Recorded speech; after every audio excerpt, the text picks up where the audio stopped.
ferait mieux de jeter ses fleurs.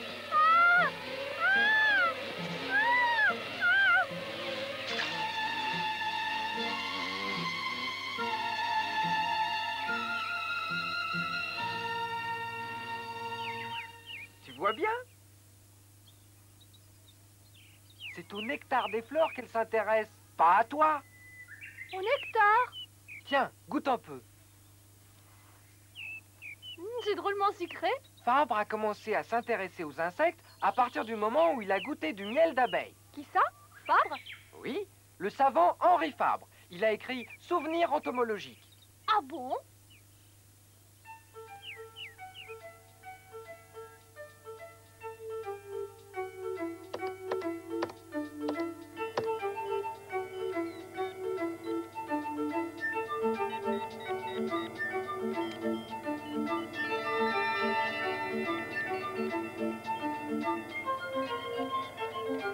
Salut, me revoilà.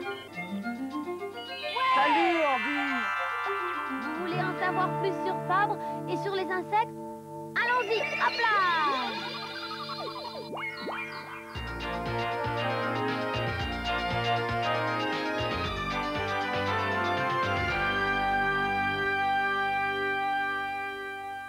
Henri Fabre est né dans le sud de la France en 1823. Il était instituteur. En dehors de son métier, ce qui lui faisait le plus plaisir au monde, c'était de déguster du miel d'abeille.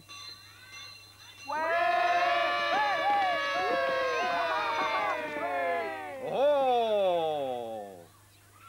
Ils ont de la chance, les élèves de Monsieur Fabre. Une fois par semaine, ils ont le droit de jouer en plein air. C'est pas pour aller jouer. Ils vont faire des travaux pratiques en géographie. Ils dessinent les reliefs.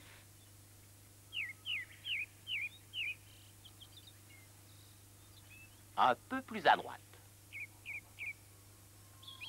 Encore un petit peu plus.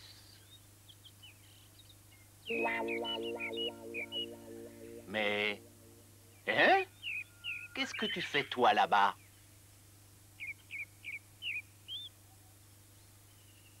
Réponds. Qu'est-ce que tu es en train de faire là? C'est seulement du miel, monsieur. J'ai trouvé du bon miel dans un nid d'abeilles. Du miel? Goûtez si vous voulez. Ah, qu'est-ce que c'est sucré?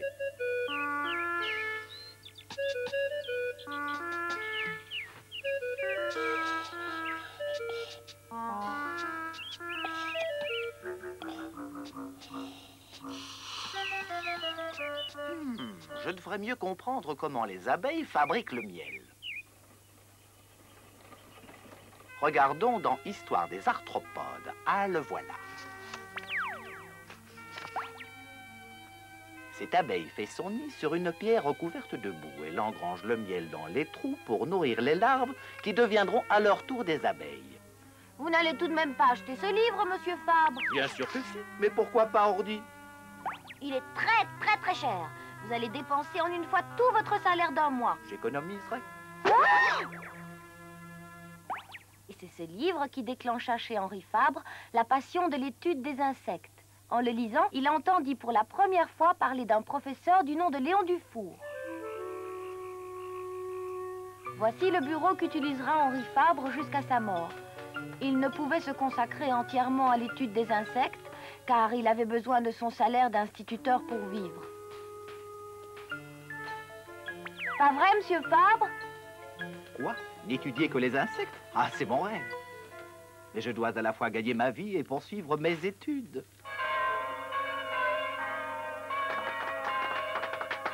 À l'âge de 21 ans, Fabre épousa Marie Villard. Elle était institutrice dans la même école que lui. Mais les salaires d'instituteurs étaient très bas. Fabre travailla d'arrache-pied et finit par obtenir ses baccalauréats en lettres et en sciences mathématiques et physiques. Et puis un jour... Marie, je viens d'être nommé professeur de physique dans un collège en Corse, n'est-ce pas merveilleux? Fabre allait enfin devenir professeur dans une école secondaire d'Ajaccio. Petit à petit, son rêve de pouvoir un jour enseigner à l'université se réalisait. Grâce à son climat méridional, la Corse possède une grande variété d'espèces animales et végétales.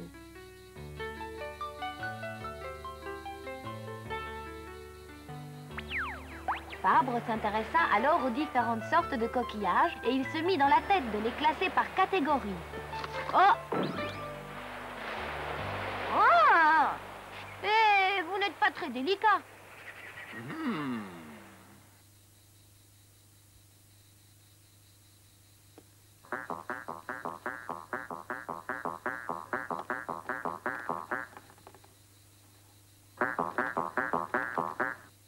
Hé, laissez tomber. Fabre ne va pas tarder à vous tomber sur le paletot pour ses recherches. Hé, qu'est-ce que vous faites? Vous êtes en train de dévorer le bureau de Monsieur Fabre. Je me demande bien où il a pu passer, celui-là. Les insectes sont cachés dans le trou, là, dans le bureau. Des trous dans le bureau? D'une pipe. Sortez de là. Mais sortez de là, je vous dis. Allez, plus vite que ça. Mais que se passe-t-il? Il y a des bestioles cachées. Où ça? Mais là-dedans. Oh oui!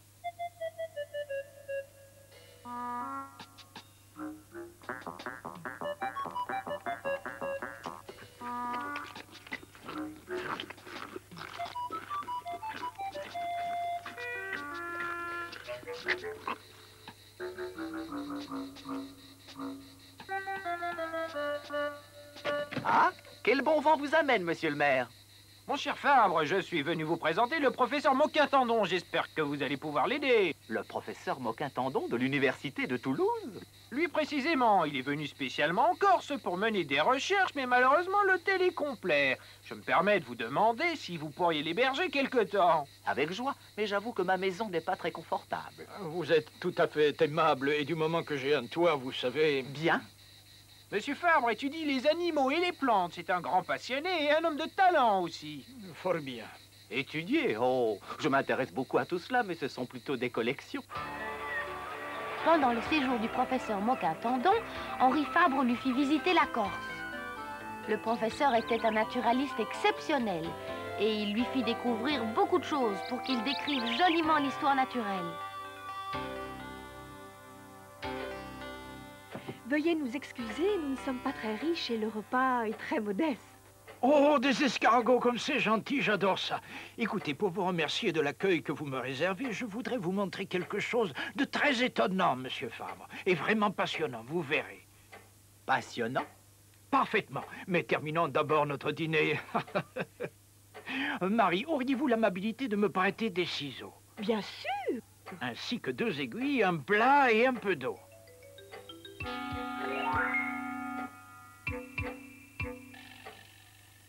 Vous êtes prêt, monsieur Fabre? Oui. Regardez bien, voici le poumon et voici le cœur. Il ne faut pas seulement regarder les animaux de l'extérieur. Il mérite également que l'on s'intéresse de plus près à leur anatomie et que l'on comprenne mieux les différences profondes entre les animaux. Vous me suivez? Vous semblez énormément vous intéresser aux insectes. Vous devriez donc vous consacrer entièrement à leur étude. Oui, j'aimerais beaucoup approfondir mes observations entomologiques. Et ce que le professeur Moquin-Tendon avait disséqué ce jour-là était un escargot. Mais plus important que l'escargot, il avait encouragé Fabre à continuer ses recherches sur les insectes. Et il dira plus tard que cette soirée fut la plus belle leçon d'histoire naturelle de sa vie. Il décida ensuite de rentrer sur le continent pour se consacrer entièrement à sa passion.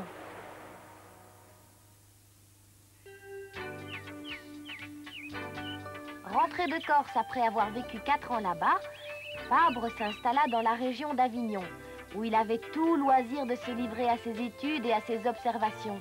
Il avait trouvé un livre très spécialisé sur le comportement des guêpes fouisseuses. Hé, monsieur Fabre! Monsieur Fabre, vous n'arrêtez jamais de travailler! Laisse-moi. Fiche-moi la paix, veux-tu? Bon... Les guêpes sont passionnantes. Il faut que j'aille les observer de plus près.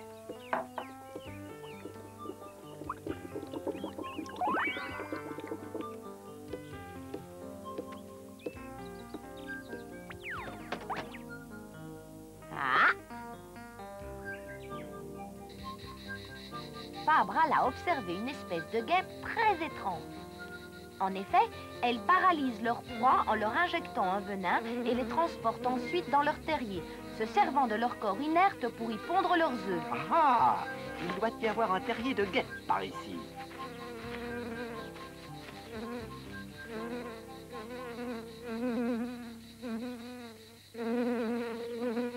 Oui, ça ne doit pas être bien loin. Ah, il doit être caché là-dessous.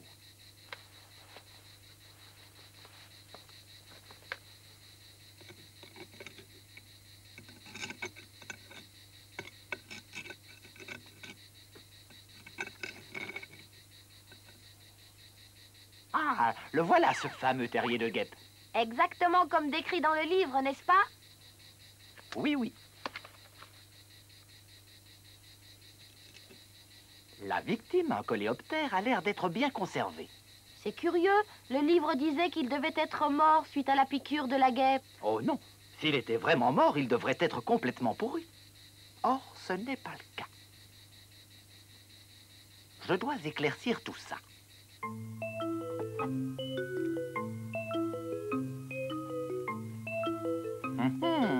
Les organes ont l'air très sains. Est-ce qu'il est encore vivant alors?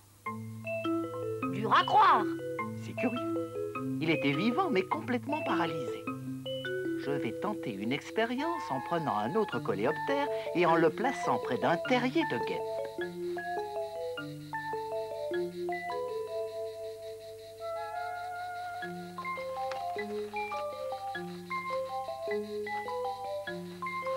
Je me demande si la guêpe viendra ou ne viendra pas. Elle viendra. Nous allons l'attendre jusqu'à ce qu'elle soit là. Hé, mais où tu vas, toi? Te cache pas, il faut que la guêpe te voie. Pour être patient, vous êtes patient, vous.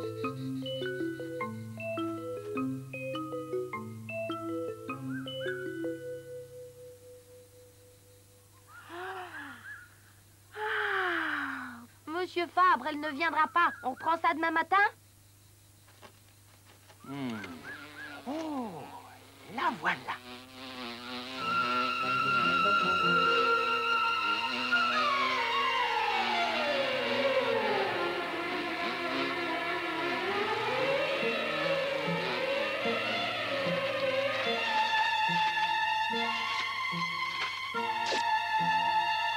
Tu as vu ça?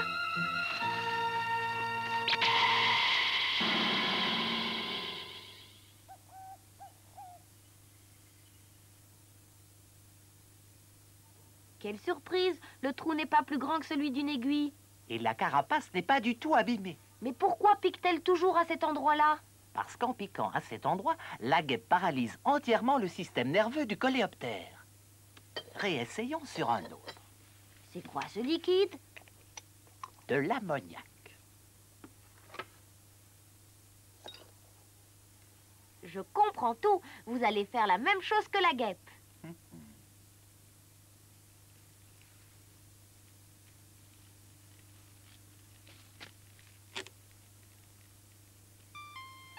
Tu vois, il est instantanément paralysé. Ça a marché alors? Oui, mais maintenant que je les ai anesthésiés, je vais tenter de les réanimer. Celui-ci est mort, on ne peut rien en faire.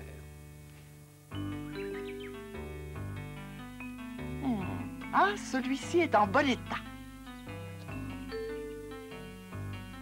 À partir de ce moment-là, Fabre fit de nombreuses expériences. Il parvint à réanimer certains coléoptères à l'aide de décharges électriques.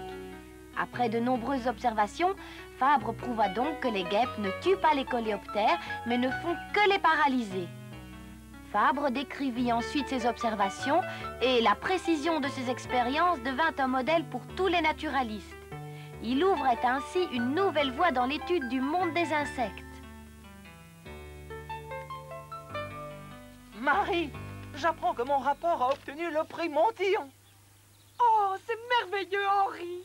Ouais! Le prix Montillon est une très grande récompense. Oui! Décerné en France par l'Académie des sciences. Et pourtant, sa condition restait modeste. Mais Fabre continuait à étudier les insectes et à présenter de nouveaux rapports. Oh, mais qu'est-ce que vous êtes en train de faire? Je tente une nouvelle expérience. Je veux voir comment cette guêpe va réagir si je change sa manière de procéder. Regarde comme elle le tire. Et hop, je coupe les antennes. Et maintenant, je lui présente la patte. Tu vois, cette guêpe agit guidée par son instinct. Si ce qu'elle doit faire ne correspond plus à ses habitudes, elle est désorientée et elle abandonne. C'est très intéressant. Quoi, monsieur Fabre? Eh bien, les insectes ne peuvent ni penser ni réfléchir. Et leur comportement est dicté par leur instinct. Quelques années plus tard, le célèbre savant Louis Pasteur, qui s'était fait connaître par ses travaux sur les microbes, rendit visite à Fabre. Pasteur était chargé d'étudier la maladie qui décimait les élevages de vers à soie. Vous m'avez trouvé des cocons? Oui, bien sûr. Voilà. On dirait qu'il y a quelque chose dedans. Oui, c'est la chrysalide du ver à soie. Chrysalide. Jamais entendu parler d'une telle chose. Comment? Vous ne savez pas? Avant que le ver à soie ne se métamorphose en papillon, il passe par le stade de chrysalide à l'intérieur du cocon de soie. Curieux. Grâce au conseil de Fabre, Pasteur, qui ignorait tout du monde des insectes, put remédier à la maladie du ver à soie. Excusez-moi, pourrais-je aller faire un tour dans votre cave à vin? Quoi? Dans ma cave à vin? Mais... Pasteur pensait que Fabre avait une cave à vin dans le sous-sol de sa maison, comme les gens aisés. Eh bien, la cave à vin, c'est par ici. Venez. Il est impossible d'avoir une cave à vin avec un salaire d'instituteur. Pasteur s'intéressait aussi à la fermentation du vin, mais chez les Fabre, on ne pouvait pas se permettre d'en boire. Voici les différents stades de la métamorphose du ver à soie.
Bientôt, un éditeur parisien proposa à Fabre d'écrire un livre sur les insectes.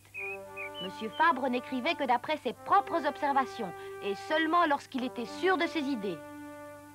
Voici les souvenirs entomologiques. Le premier volume fut publié en 1879, alors que Fabre avait 56 ans. Et en 30 ans, Fabre publia 10 volumes de souvenirs entomologiques. En 1907, alors que Fabre avait 84 ans, on commémora la publication des 10 volumes. Les étudiants et les amis de Fabre se rassemblèrent. Fabre mourut en 1915 à l'âge de 92 ans. C'est l'année qui suivit le début de la Première Guerre mondiale.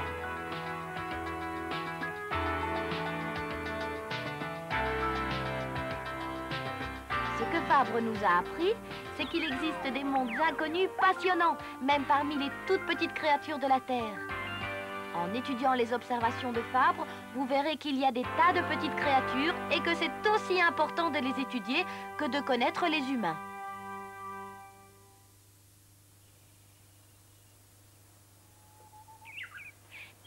Lorsqu'une fourmi trouve quelque chose à manger, elle laisse derrière elle une trace odorante et retourne à son nid prévenir les autres. Hein? Quand elles se croisent en chemin, elles se frottent leurs antennes. Je pense que c'est pour se dire à quel endroit elles vont manger. Ah? L'odeur que dégage la fourmi n'est reconnue que par celle qui habite le nid. C'est comme de la télépathie alors? Oui, ça y ressemble. C'est la télépathie des fourmis. Alors les animaux arrivent eux aussi à communiquer? Oui, mais ils n'obéissent qu'à leur instinct. Fabre a aussi fait des expériences sur les abeilles qui retournent à leur nid.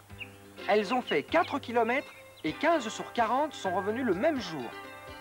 L'abeille a donc un instinct qui l'aide à revenir à son nid.